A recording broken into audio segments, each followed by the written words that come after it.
Mob justice তো হচ্ছে, যে মব জাস্টিস বলছে বা মব সন্ত্রাস বলছে চারিদিকে আসতেছে। তো বর্তমানে রিসেন্টলি পুলিশও মব জাস্টিসের শিকার হচ্ছেন, বিদেশিরাও শিকার হচ্ছেন, পরবর্তীতে পাবলিক বাসা বাড়িতে ঢুকে মব জাস্টিস হচ্ছে। এই বিষয়ে নিয়ন্ত্রণে আসছে না গত 6 মাসও। এইটা ক্ষেত্রে আমি আপনার সাথে আমি দ্বিমত করব না, এটা তো আমাদের হচ্ছে, বাট এটা আমরা যেই জায়গায় হচ্ছে আমরা কিন্তু সাথে সাথে তাদের আইনের আওতায় নিয়ে আসতেছি। এ ব্যাপারে আমি আপনাদের কাছে অনুরোধ করব, আপনি দেখবেন যে ইভেন পুলিশের উপরেও আক্রমণ হচ্ছে। এইগুলি ক্ষেত্রে আপনারা জনগণকে একটু সচেতন করতে হবে।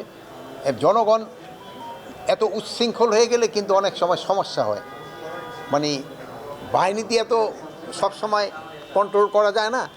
এর ক্ষেত্রে যেমন ধরেন আমাদের ছেলে মেয়েদের কন্ট্রোল করার জন্য মা বাবা তারা একটা বড় ভূমিকা পালন করে, আত্মীয় স্বজন একটা বড় ভূমিকা পালন করে। এই জন্য এই ক্ষেত্রে আপনাদেরও একটা বড় ভূমিকা পালন করতে হবে এই ধরনের ঘটনা যেন না ঘটে। বাট আমাদের এই জন্য আইন শৃঙ্খলা বাহিনী কিন্তু সবসময় ভিজিল্যান্ট আছে, তৎপর আছে, এবং যে জায়গায় হচ্ছে তাদের কিন্তু আমরা আইনের আওতায় নিয়ে আসতেছি।